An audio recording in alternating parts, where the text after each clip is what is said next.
At least 8 people died after heavy snow, rain, and high winds ripped through the Northeast and the Mid-Atlantic on Friday, snarling travel and bringing major flooding to parts of Massachusetts. More than 2 million people in 17 states and Washington, D.C., were without power as of Friday night, the United States Energy Department said on its website.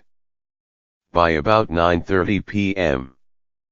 Saturday, at least 1 million people were still dealing with electricity failure. The deaths, reported in Connecticut, Maryland, Massachusetts, New York, Pennsylvania, Rhode Island, and Virginia, included 2 children. An 11-year-old boy in Putnam Valley, NY, died after a large tree fell and crashed into a home, trapping the boy, the Putnam County Sheriff's Department said. A similar thing happened to a child in Chesterfield County, VA. The fire chief there said the child was in bed when a tree limb struck his home, fatally injuring him. The adults who died in the storm were also killed by falling trees.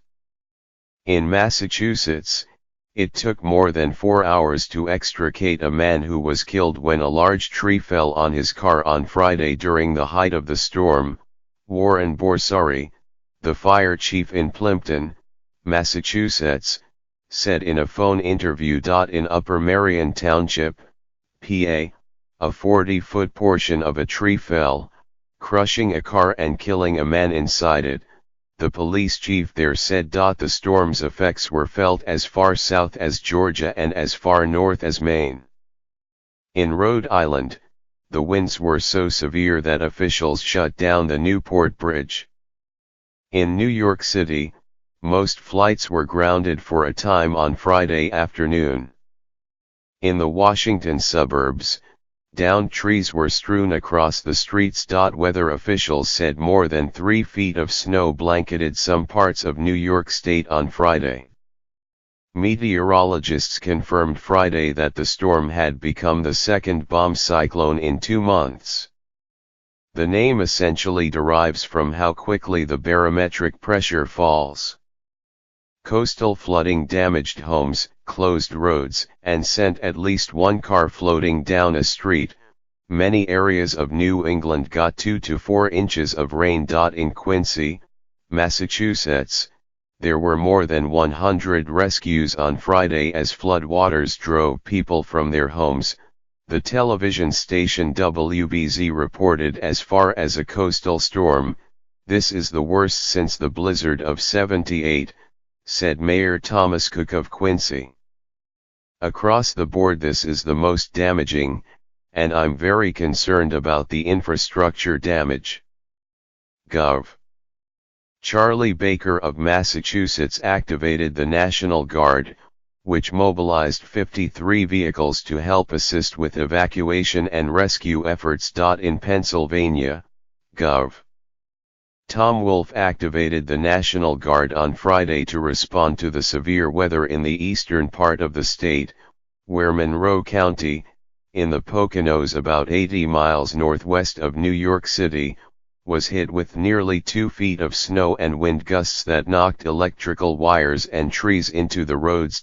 Cars and trucks spun out of control, shutting down Interstates 80 and 380, stranding hundreds of vehicles. It's quite a unique storm with the amount of snow that came down that quickly, Sean Brown, a spokesman for the Pennsylvania Department of Transportation, said in an interview on Saturday. It has been non-stop. Lorenzo Thompson, a manager at the Burger King in Goldsboro, PA, near Interstate 380, said in a phone interview on Saturday morning.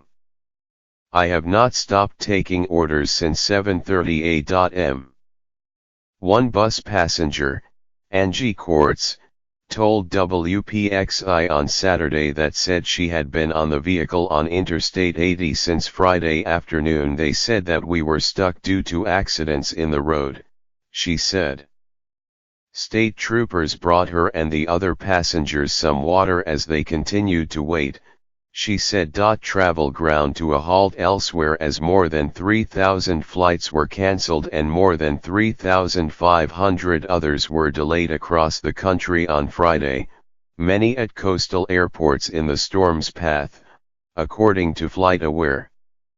Amtrak suspended service along its northeast corridor. The wind gusts made for turbulent trips for those who did fly. A pilot on a plane headed to Washington Dulles International Airport sent a report to the Aviation Weather Center that painted an unsettling image of the flight. The center, which is run by the National Weather Service, recounted the report in a tweet that said, "Pretty much everyone on the plane threw up.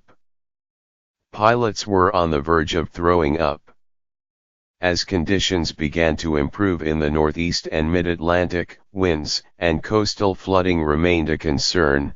Patrick Burke, a lead forecaster with the Weather Prediction Center of the National Oceanic and Atmospheric Administration, said in a phone interview on Saturday one of the more pertinent threats that continues into the weekend is coastal flooding from Delaware on up all the way to Portland, Maine, and that would include Long Island and the New York City metro area, he said. The winds had slowed to 45 miles per hour in some areas, a departure from reported winds on Friday that exceeded 65 mph, Mr. Burke said.